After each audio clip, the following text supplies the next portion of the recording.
in front of you.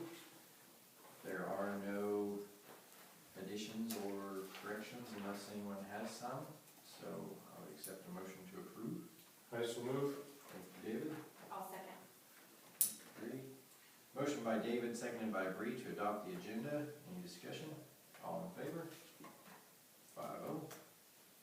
Opposed? Sorry. Delegations, we have none. Consent agenda.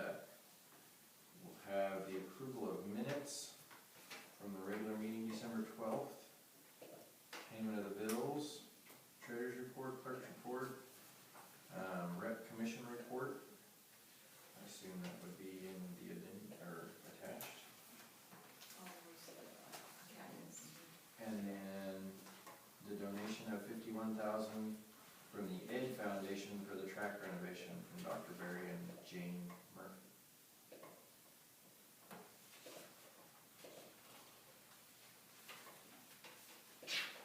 Any questions on any of that? So we must have had an accident with a vehicle, didn't we? That was back in the fall, but we had to wait until winter break to get it fixed. So, I can't remember exactly what happened. It was at a parking lot and somebody ran into the back of one of the traverses. But we just got it back this week. Took it in the 22nd of December, so get it fixed over break.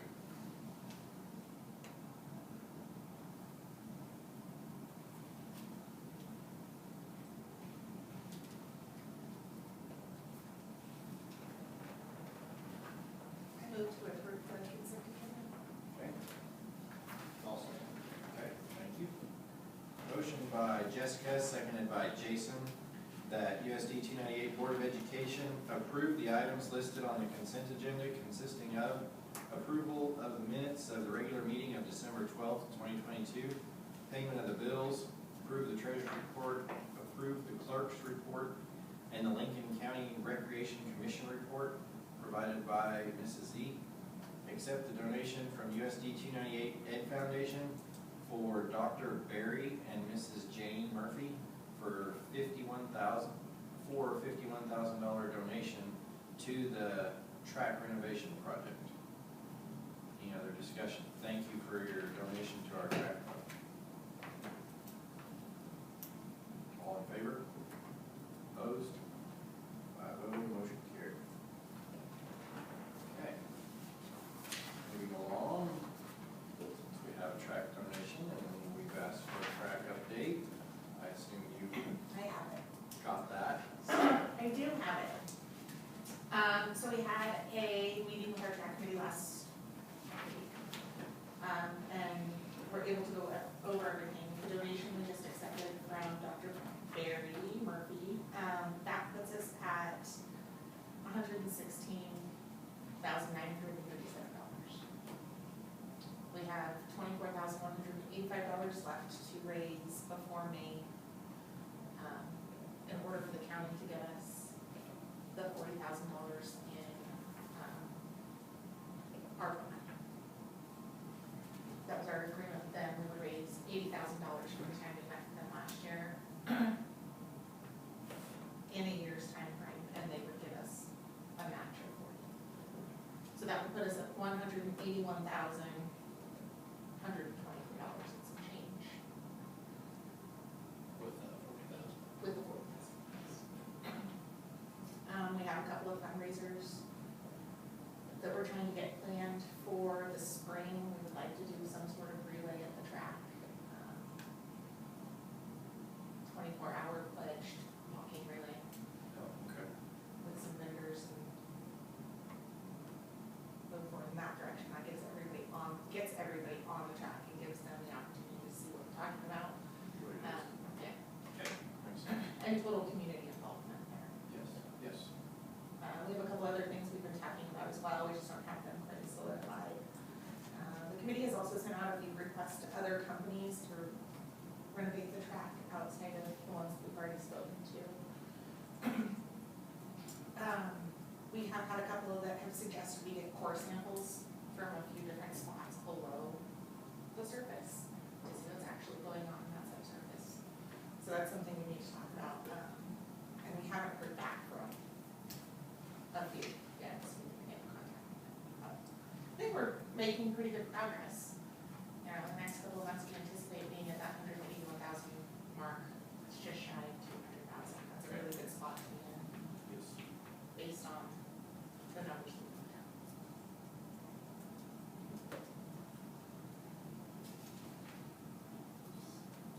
Any other questions for Travis, any thoughts? I'd just like to say thank you to the track committee for all your hard work raising this money. We couldn't do it without the community. We've got a lot of fantastic donations, so thank you to everybody who's donated. Yes. Thank you. Okay. Moving along. Resolution to extend the term of board officers, addendum 1.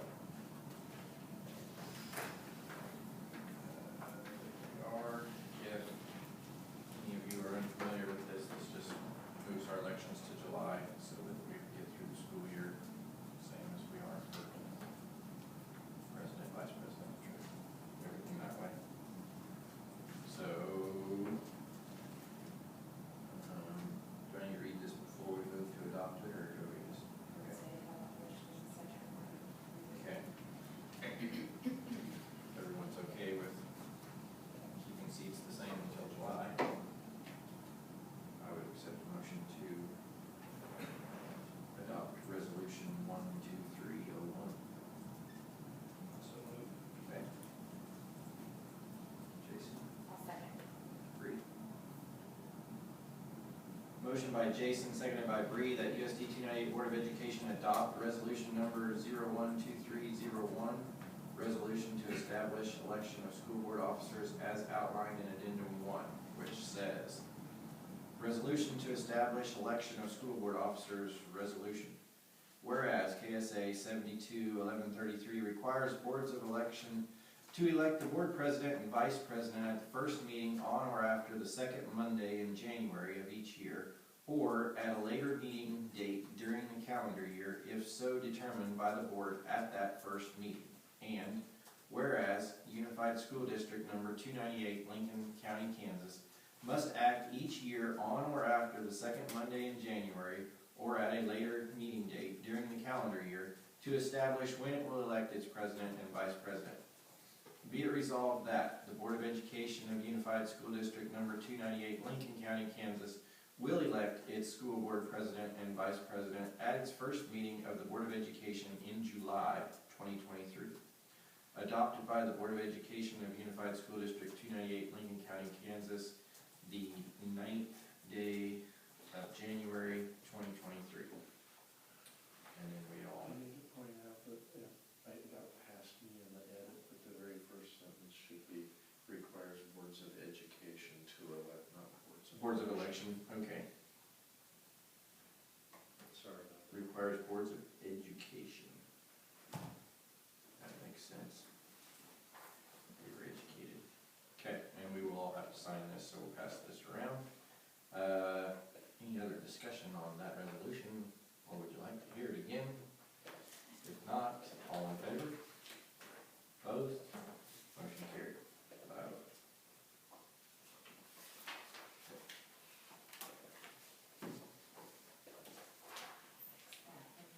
Okay, sign for it. Good one. Okay, that sounds good. KSB policy updates, addendum 2.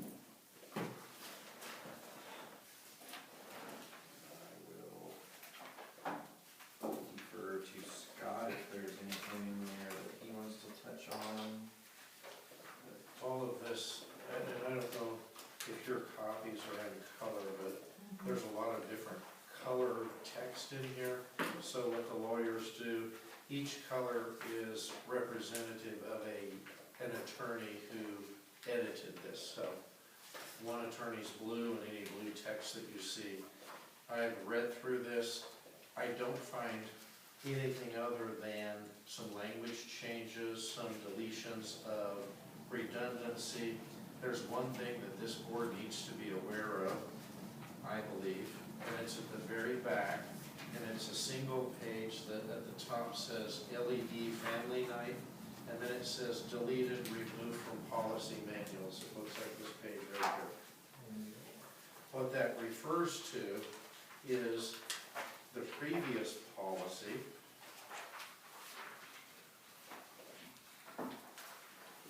LED. This refers to Wednesday night. It used to read as follows: LED scheduling school activities. Wednesday night and all-day Sunday will be observed as family time. Absolutely no school activities are to be held after 7 p.m. on Wednesday or on any Sunday. School-sponsored activities defined as salaried district employees sanctioned by Board of Education to perform services with full-time enrolled students on school property or using school equipment. Teachers, coaches, and activity sponsors are responsible. Exceptions are subject to prior board approval. So, you know, for example, academic night, academic banquet, we asked for permission to do Wednesday. KASB is recommending, and I can pass this around, I'll see what was in there. They are recommending that this policy be deleted as a whole. So I wanted you to be aware of that. When I got here, this was kind of a big deal. Wednesday nights and Sundays. So I didn't want it to slip through this policy update without you being aware that that is the change that they are proposing, that this policy be stricken from the policy book.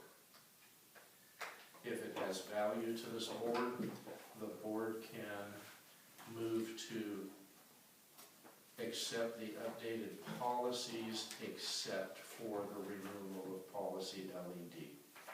And this policy could stay in our book.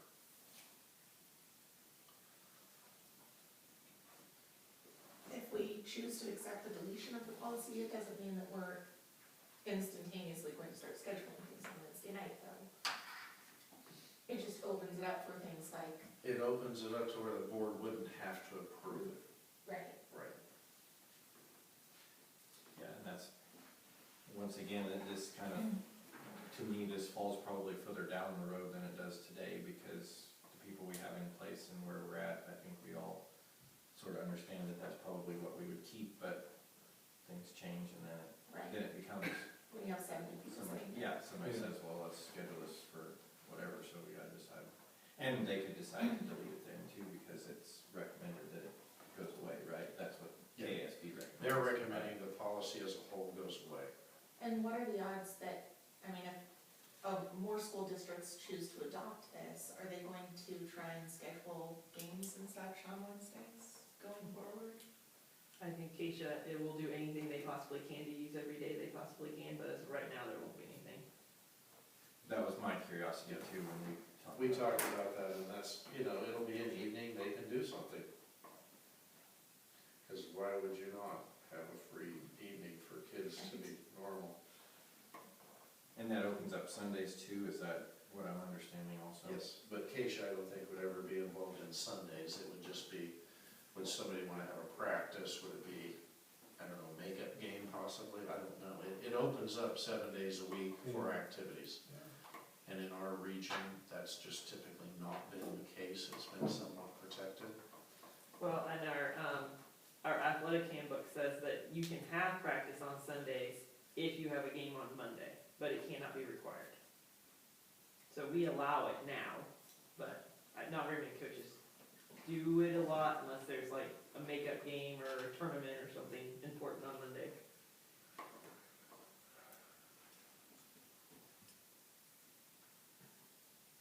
Do you see very many instances where you have to get board approval? So It's always just been the academic banquet since I've been here, and I think that's the only one that's really fallen on that day. because many is so full. And that could be, I mean, that could be administrator discretion as well. It could, just because somebody wants to do something on a night, it doesn't mean it doesn't run up the flagpole to make sure it's okay. And we don't really have any free nights, so Wednesday would this be week. nice to keep. Is Wednesday free this Leave week? it in there, but that's Is just Wednesday free? my thoughts, I don't know. So Yes, so for the next 2 weeks, Wednesday is the only night we don't have basketball at home. at home. So we have 4 games a week the next 2 weeks. I mean, I'm fine with keeping this in there, but I just didn't want to get to the point where something's gonna be coming up every Wednesday, and then you're gonna have to be contacting the board to get approval 30 days ahead of time.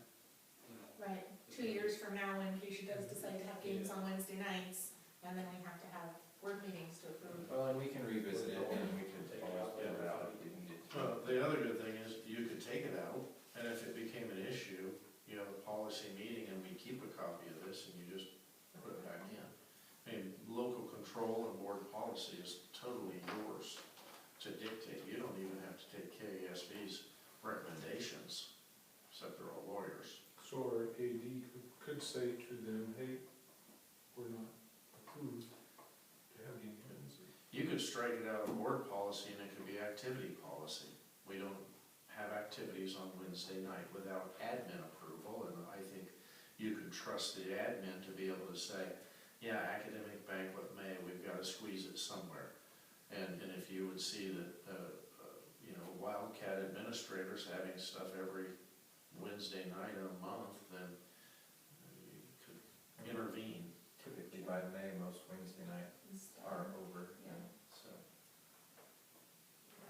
I don't want to make a mountain out of a molehill. I just wanted you to be aware that this is a significant change for this area, is how I felt.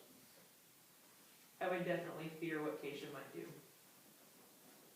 And if we were in a large school where your sports institution with academics on the side, I would guess that they're gonna be like, all right, here we go, game on.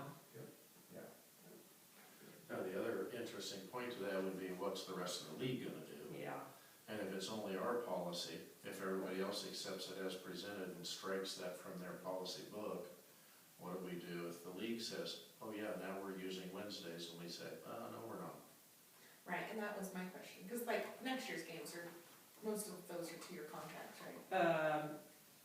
well, our leagues are shuffling, so our games aren't done. I don't foresee that our league will take this next year or next year after that, but, you know, we've had a game, like, we've had snow problems during the league tournament, we've had games on Wednesdays.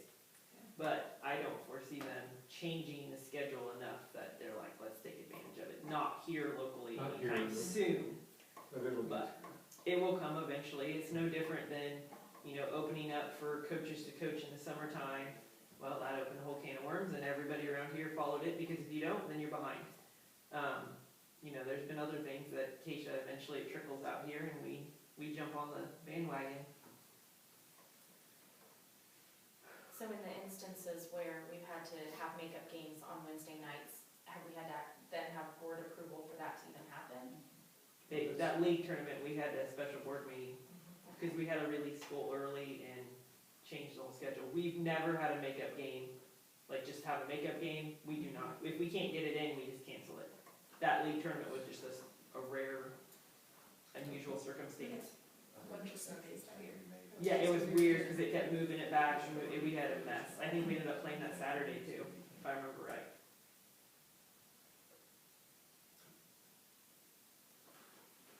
Do they do Scholars Bowl and This those is for kinds of practice other on activities too on Wednesday if they No. open this up? Severe weather Oh, conditions. yeah, they could. Yeah, they could.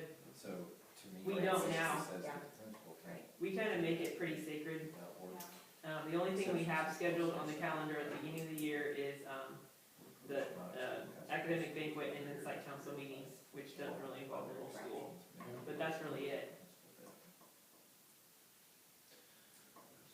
So it sounds the same, I guess. It kind of reads, if you read this down, the last line for number 1, it kind of gives building principals the ability to override if league affiliation authorizes an event, if a team needs to have practice, like she said, and severe weather conditions.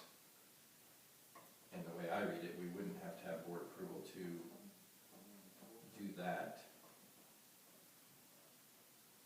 But I'm not sure.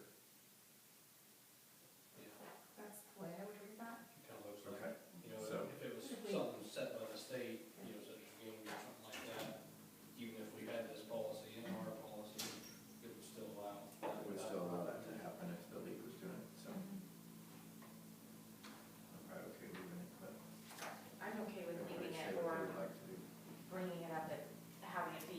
activity level, knowing there's a stopping point Yeah.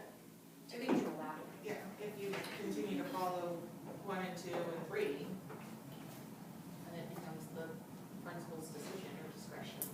There's no reason not to leave it in, it doesn't really change it. Aside from removing us. Yeah, maybe taking it out, it doesn't change much. Maybe that's how they put it out first. Maybe that's what they updated it. Everything agrees to leave in. I move with it. Okay. All second. Okay. Was there anything else that you have? No, not that I saw. And in case those of you watching this are curious, we did receive all of these updates in email and have had time to read through these policies ourselves. It's not that we've just thumbed through this evening, so just so we're all aware that we didn't just fly through 30 pages of policy updates that were sent, of course, tonight. So we would approve this minus the LED.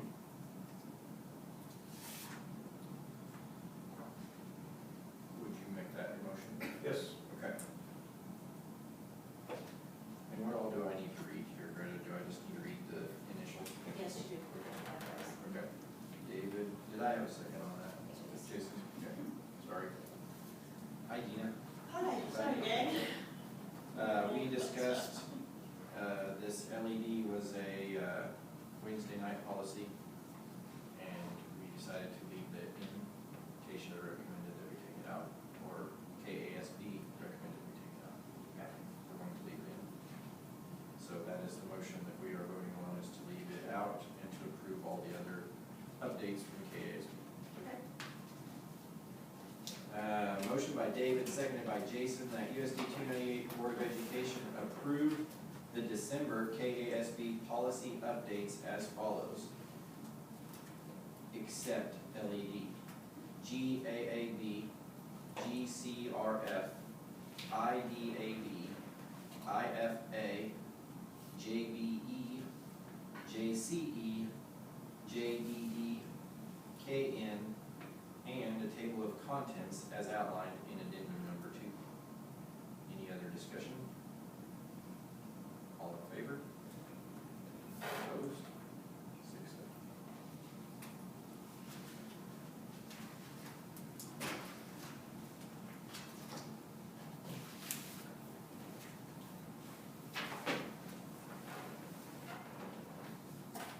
Okay, next we have credit card policy that goes along with the new card that we're working with. Or, on the same thing. And this doesn't necessarily need to be an action item tonight, but I put a packet at your desk. Didn't I? Okay.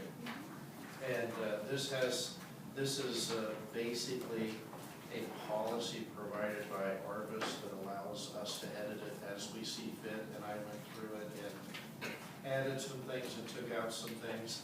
I think it's important that we have a policy as we move to Arvis, because there will be different responsibilities. And just to review, we'll have a $50,000 total credit limit.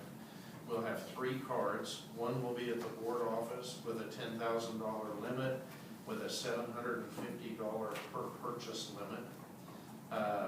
Mrs. Flynn will have a card in her building with a $5,000 limit and a $750 purchase limit. And I will have a card like I carry now, but will have a $10,000 limit and a $10,000 purchase limit. So those are the amounts that are on the application to Arvist. The things that I went through and kind of tweaked on this policy were things like receipts need to be turned in within 48 hours for accounting purposes. Receipts must be turned in, and I put a sentence in here. If a receipt is misplaced or not received, where'd it go? If a receipt cannot be obtained, either original or a duplicate, the district would have the right to charge the employee for that purchase to clean our books. When we don't have, as silly as it sounds, when we get audited, it is every needle in the haystack is discovered, and we have been found to not have receipts, and it doesn't matter if it's a $10.50 receipt, they want to see a receipt. So I think if we're moving to this, Nikki's going to be in control of what happens in her building, and any of these policies that can't be followed will remove the availability of a credit card. It should ease things up because we currently have one here and it gets checked out all the time. Nick, the junior, senior high school and LES can do their business on that building credit card. I will do our business on mine, and then the district office can do their business. A lot of times when this one gets checked out, it can be days before it gets turned back in, and we can't do business that way. So, but if you want to read through this, we can have this approved. We don't have the cards in possession yet. We did get approved, and it's just being processed. But I just wanted you to have this information because I think we need something in place that acts as a policy and procedures for these credit cards. And the three cards, you'll be able to track expenses by each card. Yes, every statement will have all three cards on it in separate sections. Yeah. So for bookkeeping, we'll just have one. We won't be reconciling two as we do now. We'll have one. The buildings will send their receipts up. I'll turn mine in. The district office will turn theirs in. When we get the statement, here's all of my transactions. Here's the building transactions. Here's the district office transactions. So we should be able to reconcile it. Pretty simple, I believe. Does Arvest offer any sort of online reconciliation for each account holder? I don't know the answer to that question. I know that a lot of people or a lot of companies that offer expense accounting cards specifically have apps or online methods where you, every time a charge appears, it notifies whoever is in control of that card. And you can just upload instantly your expense report. So you put a picture of your receipt, you say what account, like what purposes, and then it would go to That's Greta. And then she could say, oh, that looks good, approved. And it streamlines everything, you're not having lost receipts or anything. I can certainly ask because it's kind of cutting edge. Well, and it just, I think it I mean, simplifies everything, especially for you, you're not having to. Find the receipts. Right, you know, Nikki charges something for school supplies or office supplies.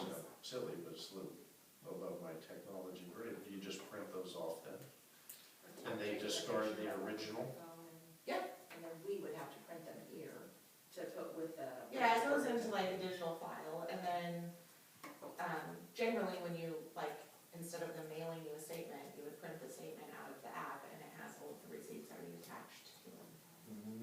And it tells you, so like when you enter your expense report, you say, I'm taking a picture of my receipt, I'm putting this in as office supplies, this is where I bought it from.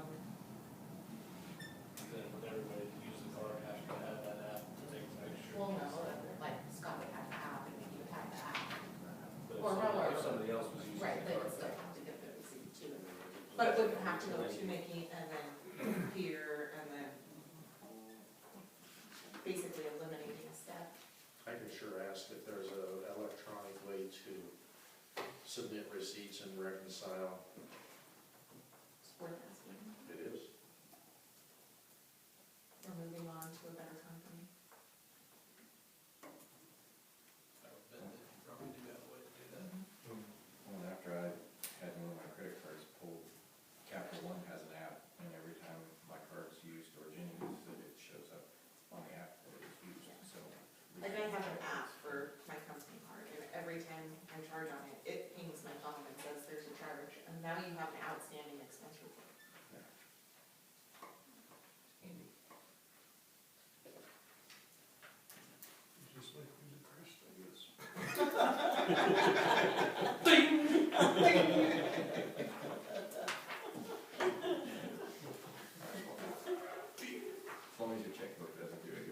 Okay.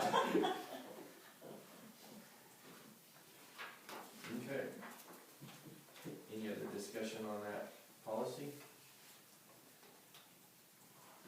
Okay. So we put it on February. We want to put it back on February and move to approve the network. Okay. Yeah, sounds good. Yeah, we can look through it. All right. Next, administrator reports. Mrs. Flynn. So I have, not a lot, but, so right before semester, we had early out, and, junior high kids, we had 38 junior high kids out of 72 at 53% that earned early out, which I thought was pretty good. And we actually had the same exact percentage for high school at 52 of 98 kids. So over half our school got early out, at the junior, senior high school, and just to remind you, early out, they had to only miss, 48 hours, of compiled of all the semester, and then, they had to have, all A's and B's or a 3.5 GPA. They had to have less than two tardies or less, 5 hours community service, and no ISS or OSS. So, I think the kids still value that, and they work very hard to get that. They're down counting hours at the very end. We added the GPA this year, to give kind of some incentive for those students that have all A's and B's or all A's, and they have just that one class they don't excel in or struggle in, and they have that C, they can still potentially get early out with a 3.5 GPA. They still cannot have D's or F's. So that was a kind of a great surprise at the end of the semester. We have LES had their AR award party at the Finch Theater at the end of the semester, and we had over 100 kids that qualified for AR and went down and walked down to the theater and had popcorn and a soda and got to watch a movie. So thank you for all of the people who donate to that to make that happen. So that was a great award, and huge percentage of our students that qualified for that. So continue to read, and they still get very excited about reading. So just a reminder that last year we approved to have the junior, senior high school kids have a day off. It'll be the following fall from their state assessments that they take this spring. So we'll have a reminder coming up to remind them that they get a half a day for each test. So most of them take 2 tests depending on the grades, and then they'll get that day off in the fall. And that only happens in the fall because it takes usually that long to get our scores back. So I think that I hope that it'll encourage some kids to take that test very seriously, because believe it or not, they don't want to come to school. So it's an incentive for them to get off. And then the last thing I want to show or share with you is we just wrapped up right before semester our FastBridge, our second winter FastBridge testing, and I had the Miss Watson and Mrs. Petit put together kind of some tracking, so you kind of understand exactly how they're doing. But they've done, oh my goodness, they've done so well on showing progress with these kids and extending them. So just to kind of give you a multi-tier system of support is our MTSS classes, and each kid is tiered based on the FastBridge test, and then they're put in a tier. So tier 1 would be your higher kids, tier 2, middle kids, and then tier 3 are kids that struggle in those things. We test in both math and reading, and we give 3 different tests in both math and reading. The way we do our testing is we take an entire day, and so it's not always gets pushed back onto the math teachers and the English teachers. We divide it up, so they take a test, they go take a break, and maybe go play a game in the PE and in the gym, and then they test something else later, and as this process, all the teachers help get through this day, and it's worked out so well. We did it in the fall, and then we did it again right before Christmas break. So to kind of show you how much progress that some of these classes have made, so each kid is equivalent to about 4%. So if you look at some of these, if you added a kid, it added into that tier. So for example, the 7th grade English, tier 2. So that tier 2 went down 2 kids. 1 kid went up to tier 1, which means they improved, and then 1 kid went backwards to tier 3. So if you look through some of these, especially on some of our high school ones, like for example, our senior English, we had 32% of our kids went up to tier 1 in English our senior year. So very, very good, which means they came out of tier 3 and tier 2. Some more English, junior English, 13% went up to tier 1. But you can see that most of our tiers, our tier 1 and tier 2 all went up instead of going down, which means they're getting better and they're closing those gaps where they struggle, which is awesome. Do we still have work to do? Absolutely, but for our very first year of kind of implementing this MTSS program, we have made leaps and bounds with some of our kids, and I think, big shout out to Miss Watson and Mrs. Petit, because they are the ones that plan every single lesson for every single teacher district-wide, every day. So our junior high kids, they do 6th grade, the 2 of them, 1 hour of the day, and then they have, there's 5 teachers that do 7th and 8th grade, and those 2 are also involved in that, and they make the lesson plans for all 5 of those teachers. All those kids are tiered out between those 5 teachers, and they move and they shuffle them, and they do English, and they do math, and they do all the lesson planning for it. On Wednesdays, when we have our goofy schedule, we have a 50-minute MTSS block, and that's the whole building. So junior high does their MTSS at one time, and then they have lunch, and then high school's doing their MTSS while they're eating lunch. But Miss Watson and Mrs. Petit, they plan out that MTSS scheduling for the entire high school.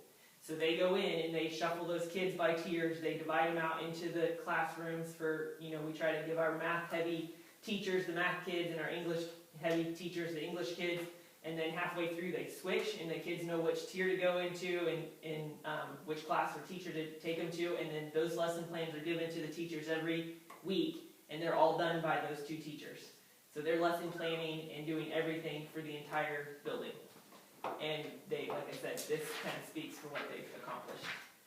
We still have a lot of work to do, but as we continue to get more buy-in from the kids, get all the teachers on the same page and work out some of the kinks that we've had, for our first semester, I'd say they've made huge progress. So, that's all I got. Thank you. Yep. That's good. Exciting information.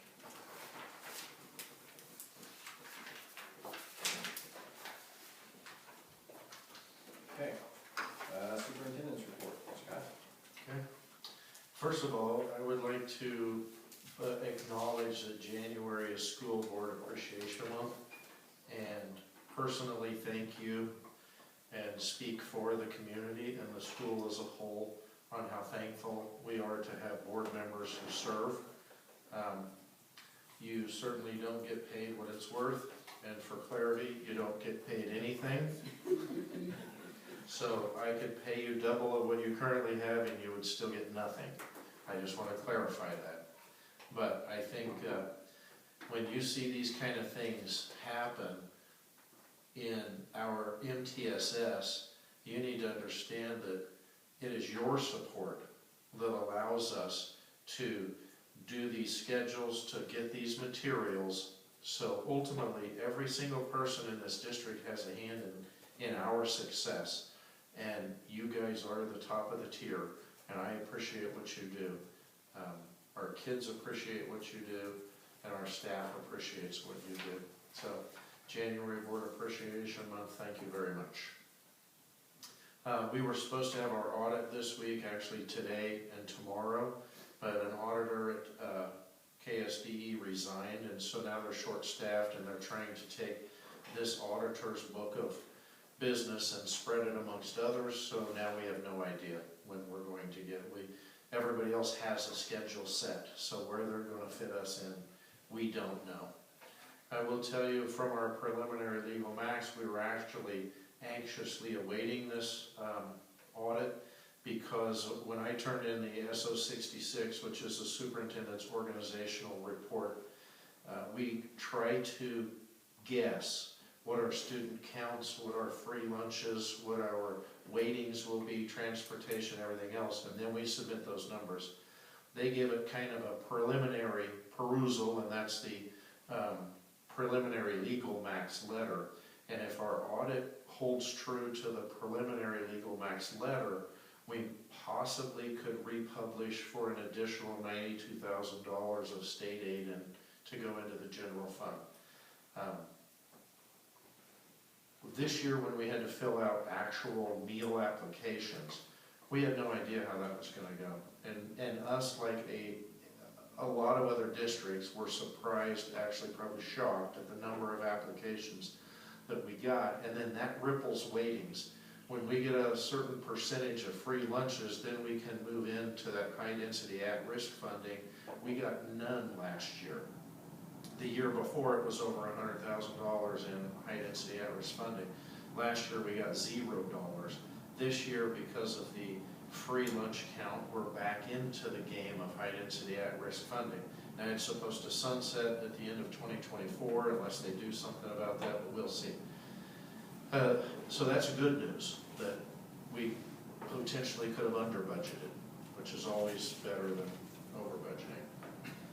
Something else that I think you should be aware of, the FTE, based on the Gannon case, after the numbers that were given for tiered steps in FTE dollars, it's supposed to follow the CPI, Consumer Price Index, which because of inflation is kind of high this year. So this year we're getting $4,846 as base state aid with no weightings per student. $4,846. If the legislature doesn't meddle and mess around and play games, then with the CPI increase, next year's base state aid, no weightings, will move to $5,103 is what they are estimating. So that is another good thing. But I would like to point out that legislators don't always follow the laws that they themselves pass. So they are required by law to fund special education at 92% of funding and leave 8% for everybody else to fund. They currently are in the 70% range. So what that means for us, just as USD 298, just because they don't fund special education doesn't mean that special education reduces down to 70%. We still have to operate and be a part of our cooperative.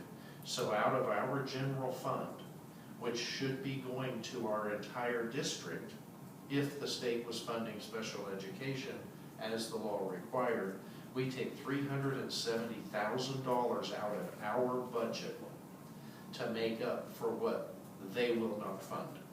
So that's $370,000 that's not being utilized by USD 298.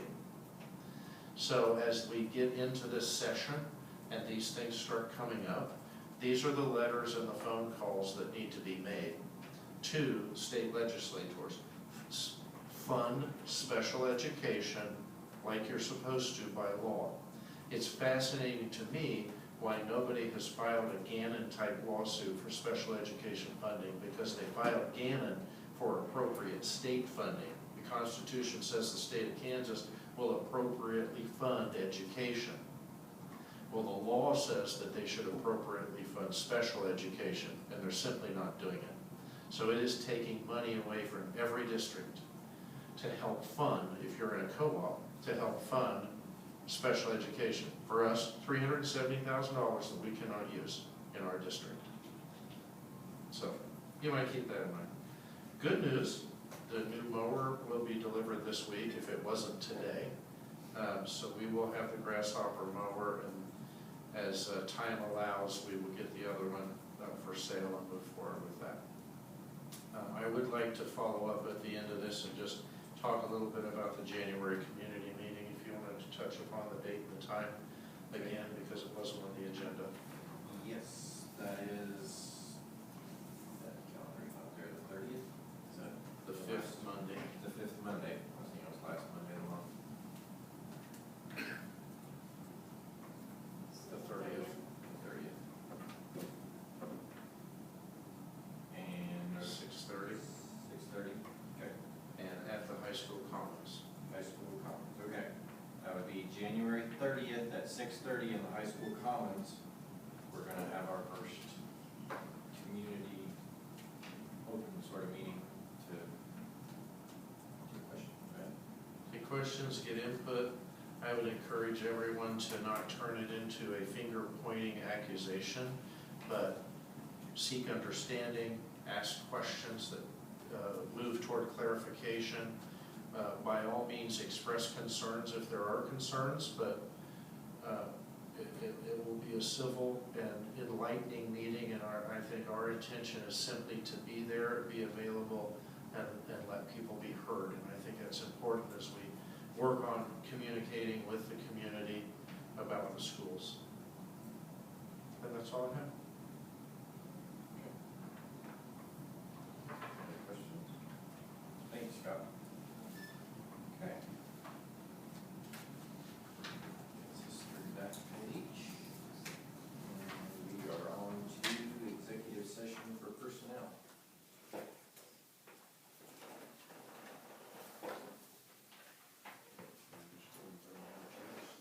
I suppose that'd be good. We'll go 30 minutes to start with. Absolutely. Okay. Vice Chair second? Thank you, David. Thank you, Gina.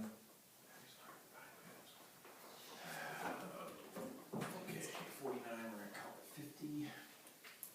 Okay, motion by Gina, seconded by David, that USD 298 Board of Education go into executive session at 7:50 for 30 minutes with the superintendent for the purpose of discussing personnel matters for non-elected personnel, and that the board return to open meeting at 8:20 in the Board of Education conference room. The executive session is required to protect the privacy of non-elected personnel exempt under COMA.